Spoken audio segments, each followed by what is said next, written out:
Buenas noches a todos, bienvenidos al grupo de estudio Alaya. Continuamos con el libro Las siete dimensiones del ser. Seguimos también en el capítulo 8, Budi. Recordemos que Budi es el sexto principio de la constitución centenaria del ser humano. Es el principio de conciencia espiritual, el del discernimiento directo, o sea que Budi no piensa, sino que percibe. No razona, sino que reconoce. No analiza, sino que sintetiza. Todas las acciones, sentimientos y pensamientos relacionados con cualidades como el amor, la compasión, el autosacrificio, la filantropía, etcétera, no solo construyen el antakarana durante la vida, sino que luego de la muerte de la personalidad serán absorbidos por Budi. Así, cuando existen los materiales apropiados, la chispa divina va creciendo en autoconciencia, encarnación tras encarnación. Por esta razón se dice que el intento por ser personas espirituales no es meramente un mandato social o religioso, sino una necesidad evolutiva.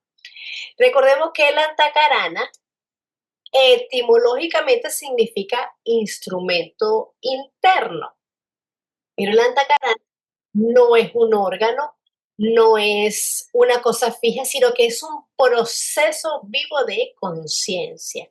Es el vínculo consciente entre el ego espiritual y la personalidad. Cuando este canal, el antakarana, está activo, pues hay intuición, hay un discernimiento ético, y este puente, este canal se construye éticamente, esto es lo más importante, no imaginativamente, no por pureza de motivo, no por una técnica psíquica, no, se construye éticamente. Cuando él está oscurecido, pues la personalidad queda aislada. Reina el egoísmo y la ilusión de separatividad, con todas las consecuencias que eso puede traer.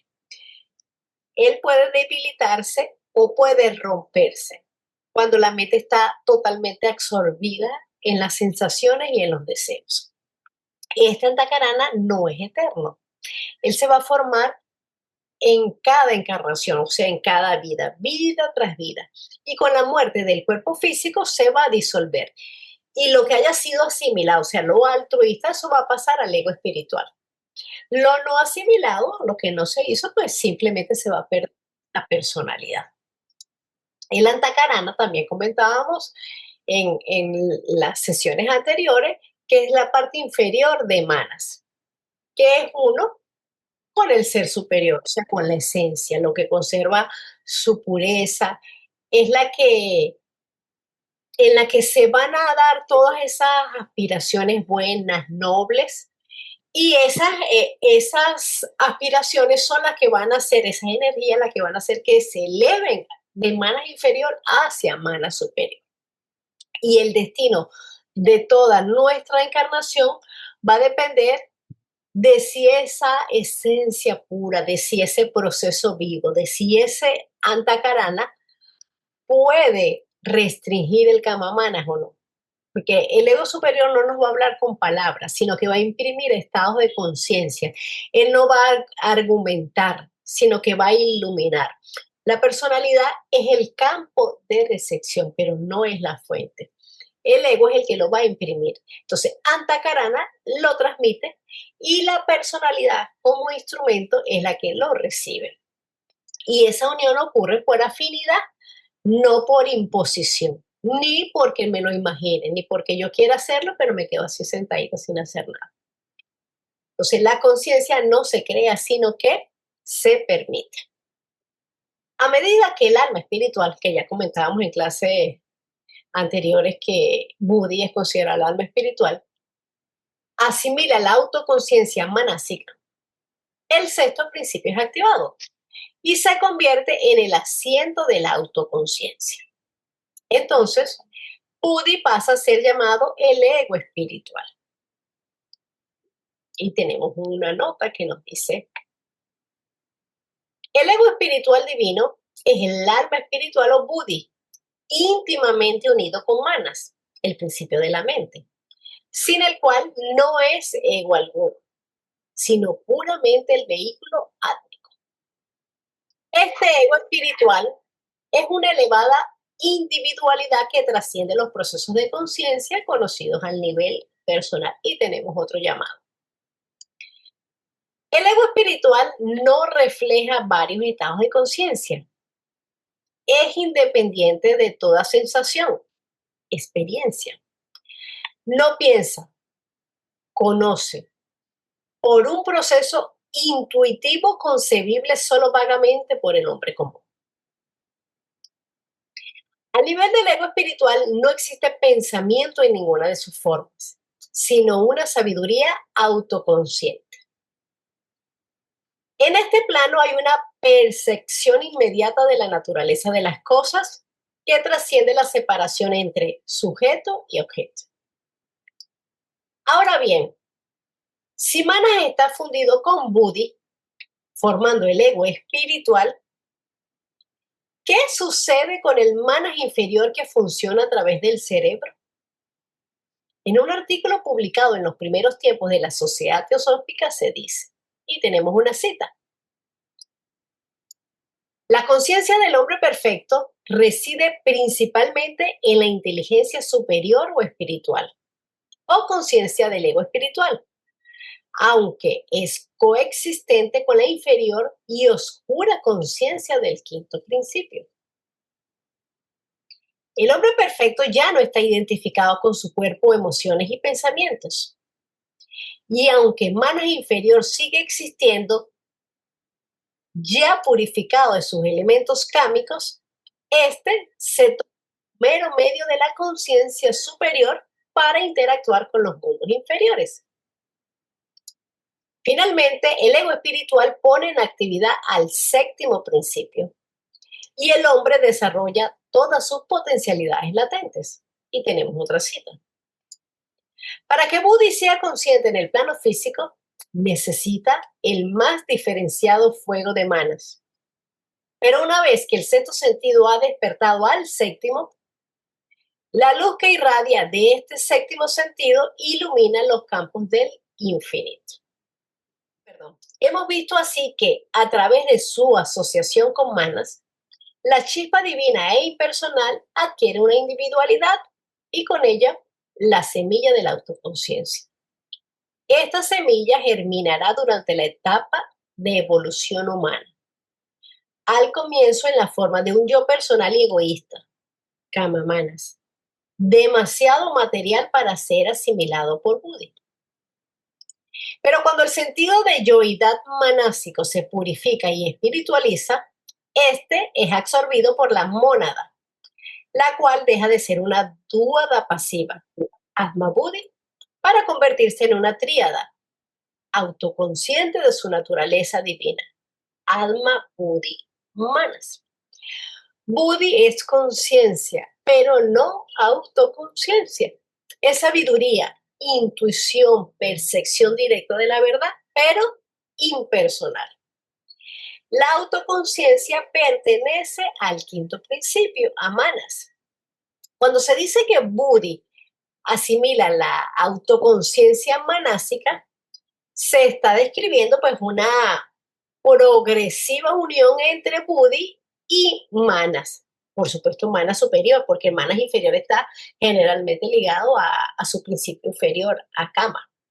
Entonces, la autoconciencia no nace en Buddhi, sino que Manas es el que lo aporta. Buddhi la va a elevar, la universaliza, la espiritualiza. Porque antes de la unión, entonces Buddhi es el alma espiritual. O sea, simplemente funciona, como nos dice aquí el texto, como un vehículo del séptimo principio de alma. Pero después que se une con Manas y crea Buddhi Manas, ahí es donde está el ego espiritual. Entonces, la identificación ha sido retirada de Chula Sharira, o sea, el primer principio del cuerpo físico, ha sido retirada de prana, ha sido retirada de kama y incluso hasta de manas inferior como centro del yo. Entonces, esto, como también nos dice el texto, no implica la desaparición de estos vehículos, sino un desapego radical. O sea, funcionan, son instrumentos, pero ya no detienen al ser, ya no detienen a la conciencia que se está manifestando. Entonces, el maná inferior, como nos dice aquí, no se destruye porque es el instrumento de relación que tenemos para interactuar con los mundos de la forma. Es necesario para actuar, es necesario para enseñar, para decidir, para comunicar. Lo que se va a extinguir es esa autonomía ilusoria como centro de identidad, o sea, como que Manas inferior como que es el que lideriza. Entonces esa autonomía es la que ya no va a estar. Y pasa a ser un instrumento, no el sujeto. O sea, que va a ser un canal de expresión, no el centro de decisión última. ¿Por qué? El manas inferior ya funcionaría como un servidor iluminado y ya no sería un tirano, por decirlo de alguna manera, sino que va a seguir manteniéndose ahí porque se necesita pues para actuar, para enseñar, para decidir, para comunicar, para traducir todo eso que nos llega desde los principios superiores. Ok, entonces ahora vamos a continuar con los ejercicios que nos recomienda aquí, en este caso, Pablo Center. La experiencia autoconsciente de los elevados planos de Buddhi y Atma se va dando en etapas bastante adelantadas en la evolución espiritual. Así pues, los ejercicios que proponemos en este capítulo y el siguiente están orientados a que el aspirante vaya siendo más y más consciente de su naturaleza espiritual en los planos inferiores. Sin embargo, en personas con el suficiente desenvolvimiento espiritual, estos podrían estimular experiencias en planos superiores. Como hemos señalado, en todo ser humano existe una fuente innata de sabiduría, Buddhi, que es parte intrínseca de su conciencia. Sin embargo, dicha sabiduría no está accesible para la mayoría de las personas, porque éstas son inconscientes de las dimensiones espirituales de su ser. En el punto de evolución actual, la persona media es autoconsciente solo en relación con su cuerpo, emociones y mente, kama manas. Para acceder a esta sabiduría, la conciencia debe dejar de identificarse con la personalidad y elevarse hacia los principios espirituales. Entonces, la persona se torna consciente de su sabiduría innata, buddhimanas, y esta puede expresarse en la vida diaria. ¿Cómo pueden ponerse en contacto manas y buddhi? A continuación exploraremos dos formas de meditación que pueden asistirnos en esta labor. Y el primer ejercicio que nos dice es contemplación. En el ejercicio 2 del capítulo anterior, se sitúa la doctora Besa diciendo que el primer paso en el proceso de espiritualizar la conciencia es elevarla desde la mente inferior o concreta hacia la mente abstracta o intelecto. En el próximo paso se debe ir más allá del intelecto para así percibir la vida del espíritu. El medio para lograrlo es la meditación. Así como solo el pensar enérgico puede elevar el asiento de autoconciencia desde la mente al intelecto, solo la profunda concentración y meditación puede elevar el asiento desde el intelecto al espíritu. El hombre que quiere acelerar deliberadamente su propia evolución, fijará su vista en la oscuridad que yace más allá del intelecto, buscando a través de la meditación concentrada encontrar la luz que está por detrás de la oscuridad, la luz de lo real, del ser. En ese silencio aparecerá dentro de él la conciencia espiritual, respondiendo a las sutiles sensaciones de un mundo desconocido. Primero débilmente y luego con más fuerza, con un coraje cada vez mayor. Esta elevada conciencia responde a lo externo y es realizada en lo interno. Él se reconoce como el espíritu. Él se reconoce como divino. Esto es una cita, recordemos que todos los números, las citas están al final del capítulo de donde se han sido obtenidas.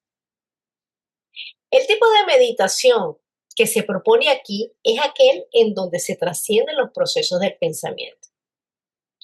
Como hemos explicado en el ejercicio del capítulo 3, en la literatura teosófica se describen tres etapas sucesivas en el proceso de la meditación: concentración, meditación y contemplación.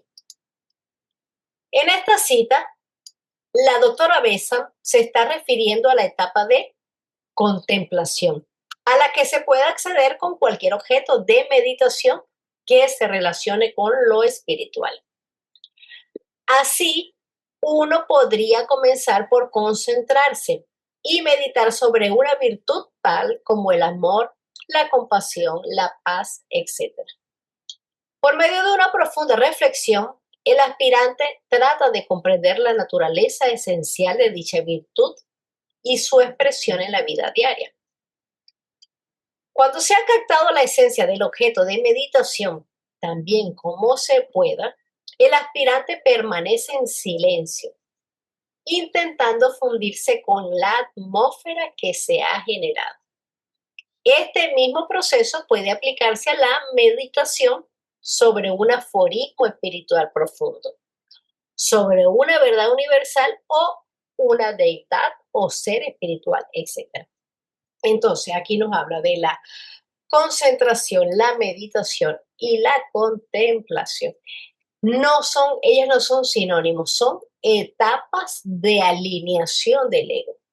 La concentración o dharana es la capacidad de sostener una idea sin fragmentación.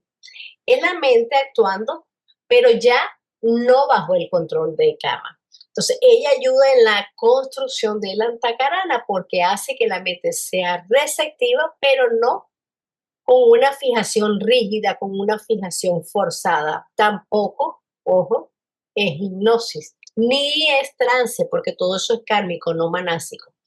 Y es cuando Mana va a aprender a obedecer desde arriba. Entonces, esto es por lo que debemos comenzar, para siquiera poder llegar allá a meditación, el que puede llegar. Que el caso de buscar un objeto interno para meditar, como dice él, sea espiritual, sea un deva, sea un aforismo, el caso es que para concentrarnos tenemos que conocer el objeto sobre el cual nos vamos a concentrar. Porque si yo no sé lo que es el amor, ¿verdad? Lo que el amor significa, voy a concentrarme en una idea que es falsa. Entonces, aquí viene el detalle de por qué es importante el estudio, la investigación. Ejercicio número 2, meditación Vajasa. En el ejercicio 3 del capítulo anterior, se describió una meditación donde la atención se focalizaba en ser conscientes del puro sentido de yo soy Dat. En el método presente nos disponemos a observar la mente, pero sin ningún punto de concentración en particular. Según HPB, cuando la mente es observada, esta percepción tiene lugar desde Buddhi y tiene una cita que nos dice: en el acto del autoanálisis, autoobservación, la mente se vuelve a su vez objeto de percepción de la conciencia espiritual. Es el eclipsamiento de la mente por Buddha, lo cual resulta en la realización última de la existencia.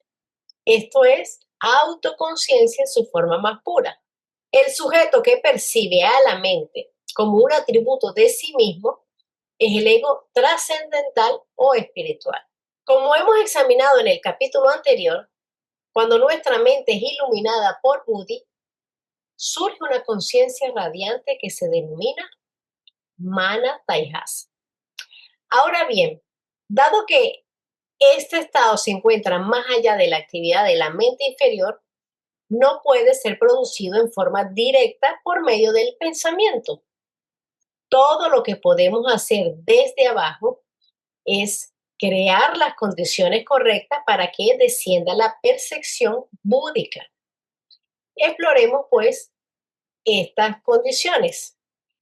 Lo primero que debemos comprender es que los pensamientos, tal como los experimentamos, son la actividad natural de manas cuando funciona a través del cerebro. Aunque no son el medio para una percepción espiritual, tampoco son un obstáculo en sí mismos. El problema principal es la identificación de nuestra conciencia con el pensador ilusorio. Es importante darse cuenta que, aunque hay un proceso continuo de pensamiento, no existe un pensador como entidad real. Parece haberlo solo debido a la unión de la autoconciencia pura y el proceso de pensamiento.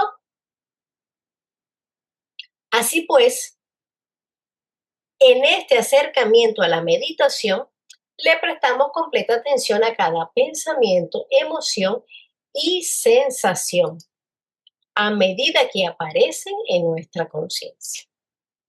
Dado que la percepción búdica está más allá de nuestros gustos y aversiones personales, es necesario que seamos conscientes de los movimientos internos con ecuanimidad. Observamos todo sin identificarnos con lo que vemos, sin reacciones personales. Sin embargo, como la conciencia superior está asociada con un estado de amor y felicidad, esta observación debe ser hecha con un sentido de integración. Una actitud de juicio, condena o severidad será un obstáculo para la percepción búdica. Así observamos todo lo que se presenta en nuestra mente, con un sentido de amor e interés, como cuando miramos una bella flor o un niño jugar.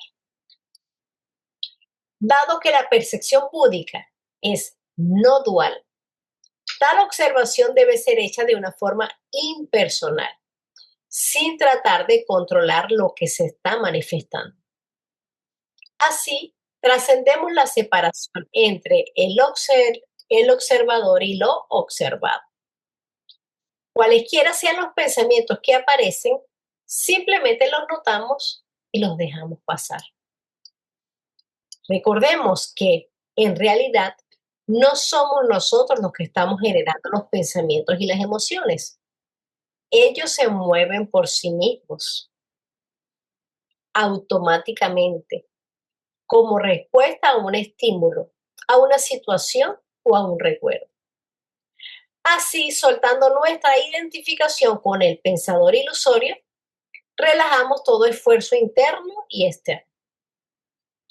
Observamos todo como si estuviéramos mirando las nubes que pasan por el cielo o un río que fluye con perfecta calma, siendo un testigo silencioso. Cuando este tipo de observación se estabiliza de modo que se mantiene naturalmente, sin tener que hacer un esfuerzo, estamos en el estado de Taihasa. Entonces estamos en contacto con nuestra sabiduría innata. Aquí, sabiduría significa que vemos las cosas como ellas realmente son, sin quedar enredados en reacciones personales y condicionamientos. Por estar más allá de los procesos psicológicos, este estado está más allá del tiempo y en él la ilusión del yo se disuelve, como dice el libro Luz en el Sendero, y tenemos la cita. Allí, esta gigante maleza del yo no puede florecer.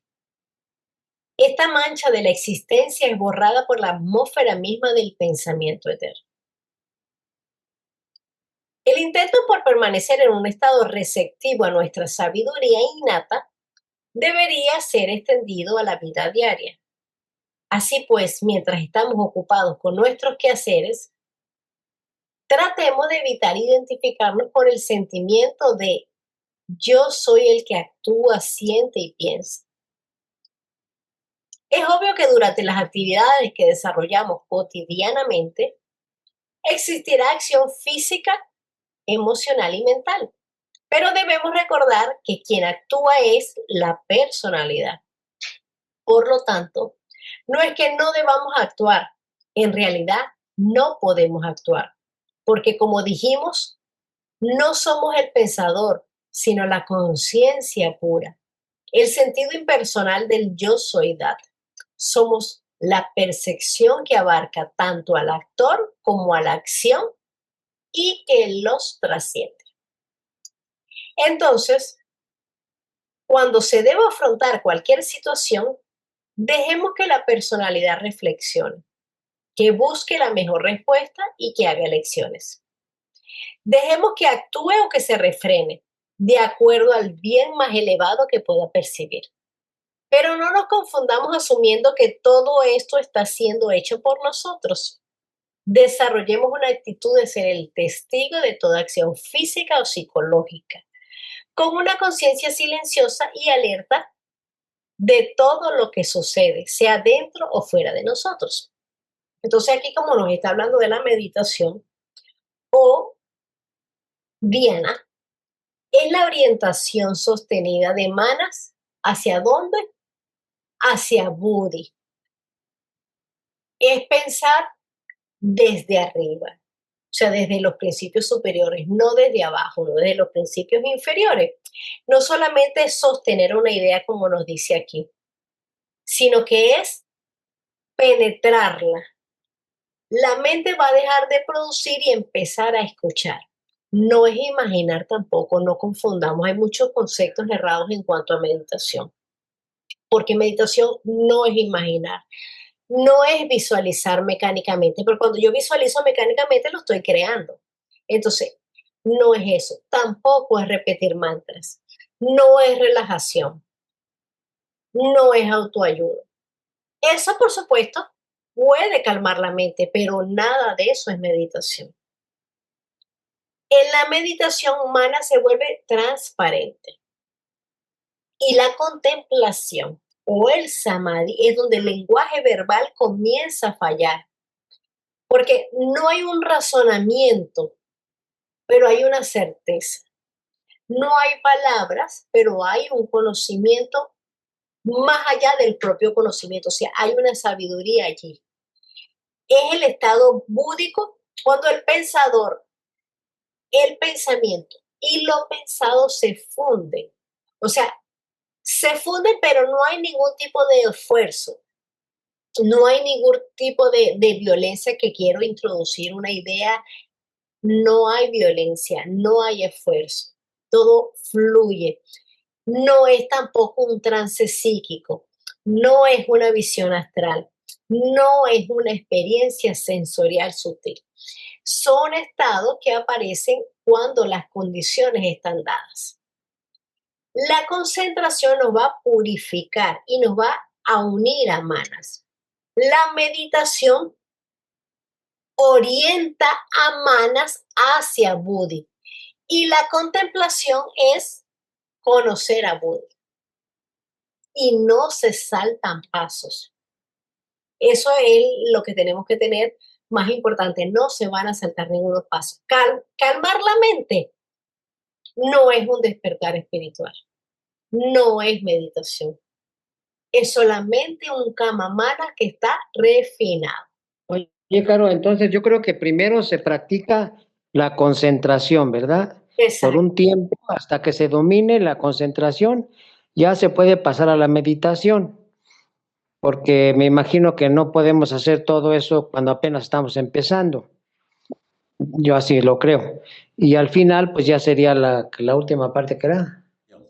La contemplación. Sí, así mismo es. Primero tenemos que concentrarnos. Por eso se nos incita a que cuando estamos comiendo, estamos comiendo. Si yo estoy haciendo lo que esté haciendo, porque a veces nos dicen, yo medito lavando los platos. No, eso es imposible. O medito manejando. No, tú te concentras en lo que estás haciendo. Pero cuando tú estás meditando, tú estás en Buddhi, o sea, estás en otra cosa. No puedes estar pendiente de que tengo que echar el agua, echar el jabón. O sea, no, eso no es meditación. Tampoco es escuchar un mantra, ni tampoco es escuchar a alguien que me va a guiar por un camino, que me va a guiar, etcétera. Tampoco. Eso que sí puede ayudar a calmar la mente, sí, a relajar los sentidos, sí, pero no es meditación. Porque sería lo mismo que se dice estar en el aquí y en el ahora, ¿verdad? Ajá, esa es la concentración. Sí, estar aquí en el ahora no es una concentración. Exacto. Perfecto. Yo estoy pendiente de lo que estoy haciendo, estoy prestando atención a algo que estoy realizando, pero no es la concentración que se nos habla aquí. Ah, no. Dicen, Sí. me concentro fregando los platos, estoy haciendo concentración. Estás prestando atención a lo que estás haciendo. Aquí el autor nos acaba de decir, concentrarnos en un objeto interno espiritual. Lavar los platos no es un objeto interno ni es espiritual. Nos decía, en un concepto ético, en una virtud, fregar los platos no es una virtud, no es una deidad en la que yo me estoy concentrando, porque imagínate, entonces los platos fueran los reyes del universo, porque en cada casa hay montones y todos los días los lavamos con mucho cariño.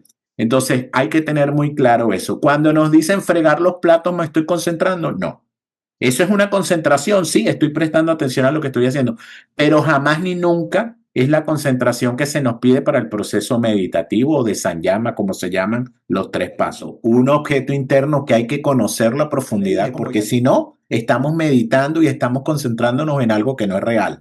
Entonces, esa concentración no va a dar fruto, porque no estamos buscando la realidad del objeto, la sabiduría, el conocimiento verdadero. Entonces, lamentándolo mucho, son clichés.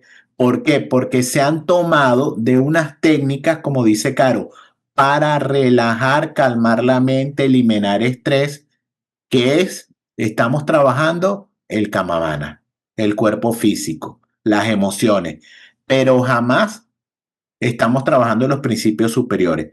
Meditación implica conocimiento, como dijo Caro, de los principios superiores, Atma, Buddhi y Mana. Las personas que quieren conocer el proceso de Sanyama, o sea, Dhyana, Dharana, Dhyana y Samadhi, ya han pasado por la etapa preparatoria.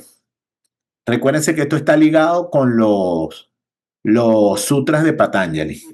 Preparar tu cuerpo. Para yo concentrarme, tengo que haber preparado mi cuerpo. Si yo me intento sentar a concentrar sin saber cómo calmar mi mente, que no es concentración, es calmar mi mente, yo no voy a poder concentrarme. Si yo me siento, ¿verdad?, en una postura inadecuada a tratar de concentrarme, me va a molestar, se me van a dormir las piernas, se me va a torcer el cuello. No tengo la postura adecuada. Eso es asana.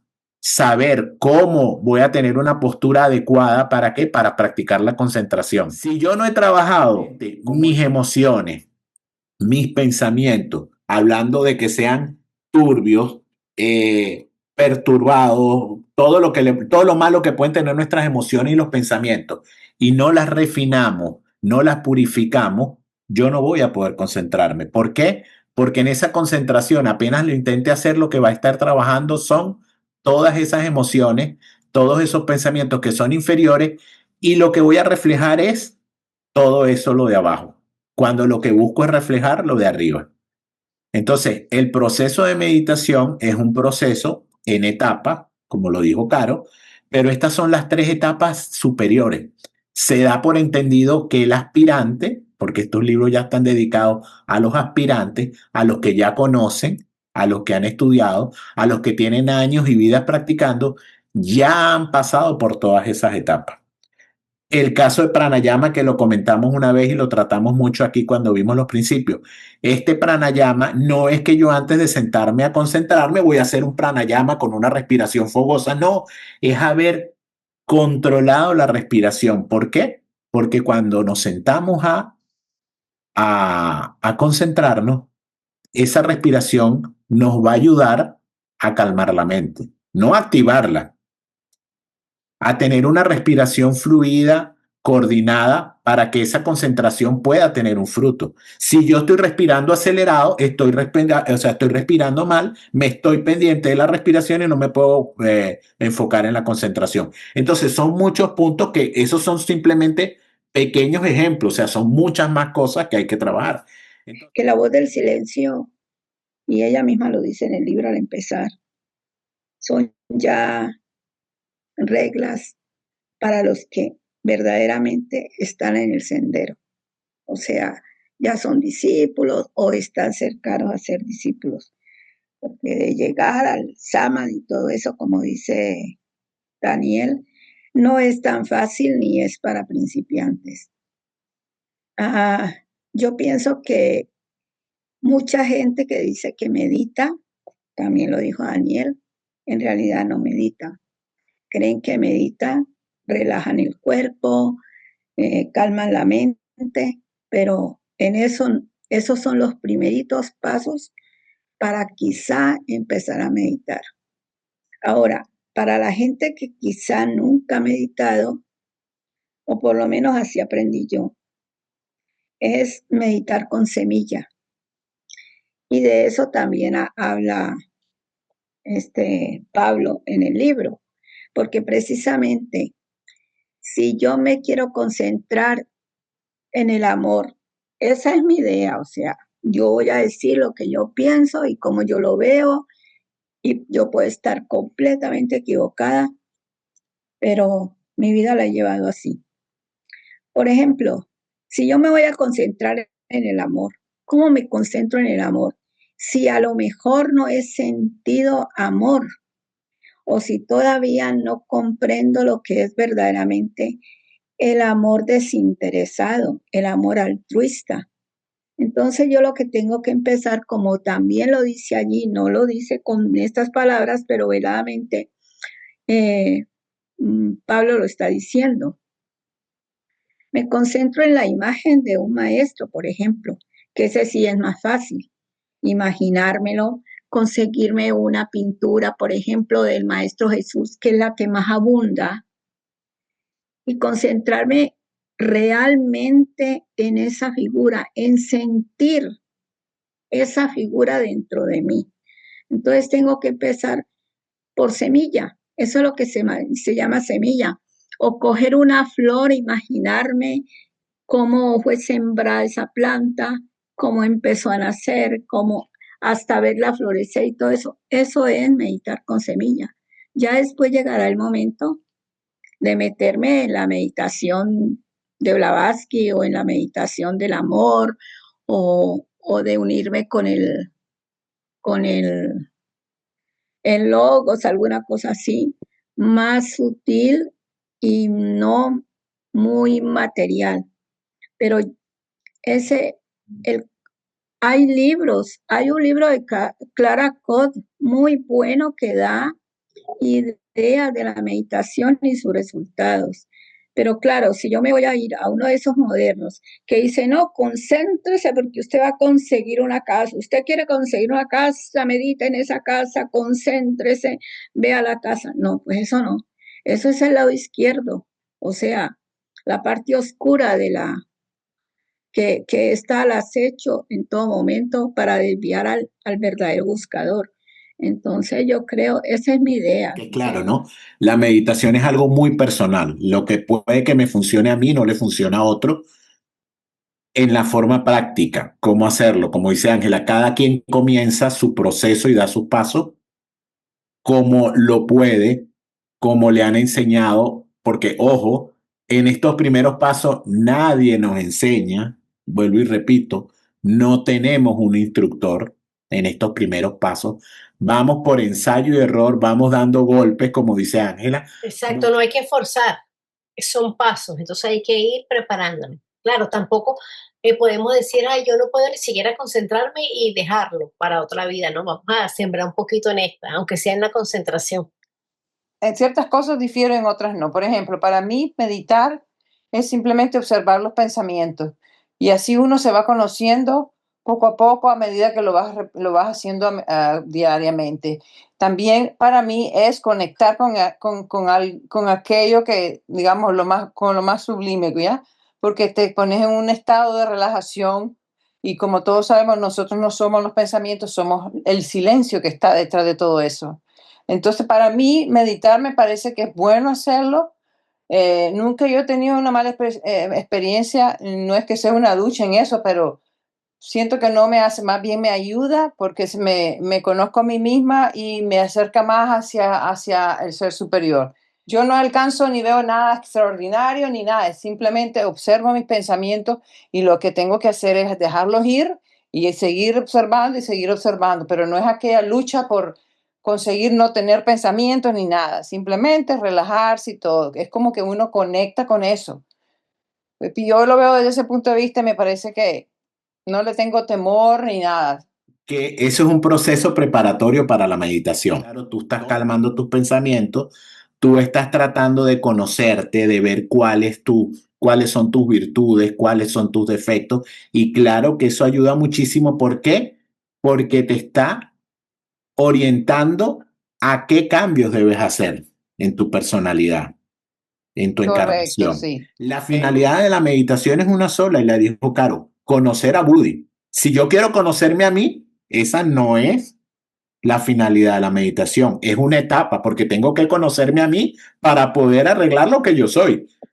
Eso está perfecto, Claro, sí. pero la etapa realmente es conectarme con ese ser superior, con ese alma espiritual, con Budi. Esa es la única esencia de la meditación. Rina, no estamos diciendo que la meditación sea mala, por supuesto que ayuda, que relaja, como dices tú, te hace sentir mejor, etcétera, etcétera. Todo eso es perfecto, pero no es meditación. Entonces, en Teosofía, la meditación va más allá, mira aquí lo dice, más allá de los procesos psicológicos.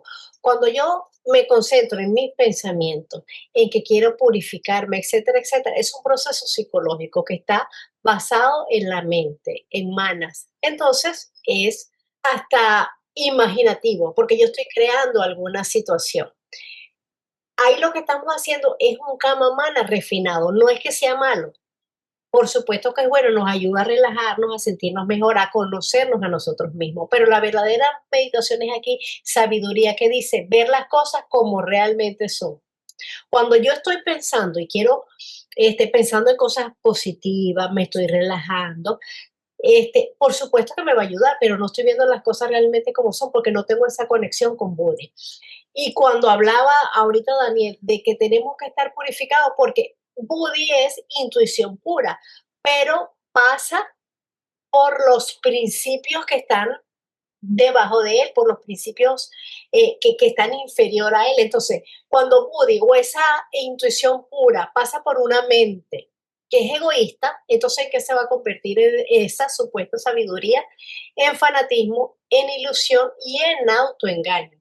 Porque el vehículo no solamente transmite, sino que también deforma. Que entonces ese es el caso de cuando no estamos purificados, estamos deformando lo que es y cómo son realmente las cosas. Claro que sí, pero eso es un kamamana refinado. Hay distintas tendencias, distintas escuelas, y esto es un tema de polémica, incluso de no acabar, sí. Incluso en escuelas teosóficas, aquí mismo hay gente que les fascina, algunas personas que les hacen unas meditaciones guiadas cuando eso no es, porque te están guiando, eso es mana quien está funcionando allí.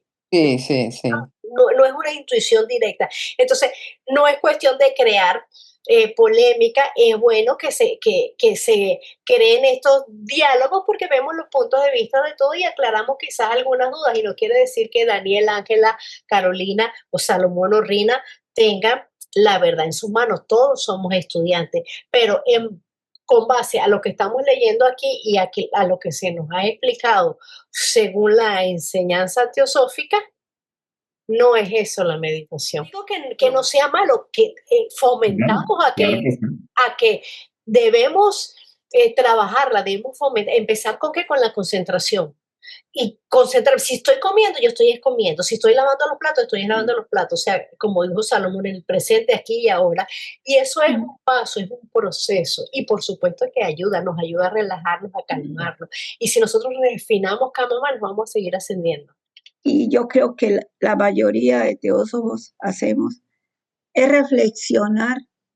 La reflexión sirve para irnos mejorando y eso es lo que primero hay que hacer. ¿Qué se gana una persona con meditar, por ejemplo, dizque 1 hora o ya sean 10 minutos cada día? Cuando sigue siendo la misma persona que nació con el mismo carácter, que creció con el mismo carácter, quizá con un enojón, un peleador o lo que sea. Eso es lo primero que hay que hacer, porque ¿qué me gano yo con querer avanzar si no mejoro mi personalidad? Como le dijo el maestro a Sinet, inténtalo. O sea, hay que intentarlo, pero hay que intentarlo porque si no, ¿cuándo vamos a empezar? Bueno, entonces con esto hemos llegado al final del capítulo y al final de la clase de hoy. Muchísimas gracias a todos por sus aportes, por sus comentarios. Y recordemos que se trata de un grupo de estudio. Así que todos tenemos diversas opiniones, diversos estados mentales y debemos tomar, creo yo, lo mejor de cada uno, lo que consideremos que aporta para nosotros. Pero lo importante es educarnos, educar nuestros vehículos inferiores y aclarar bien los términos. Pues tratemos y como dijo ahorita Ángela, que dice el maestro, inténtenlo, porque hay que sembrar esos escalas para las nuevas encarnaciones. Bueno, entonces muchísimas gracias a todos por su presencia, por su energía, por sus comentarios. Nos vemos la semana que viene.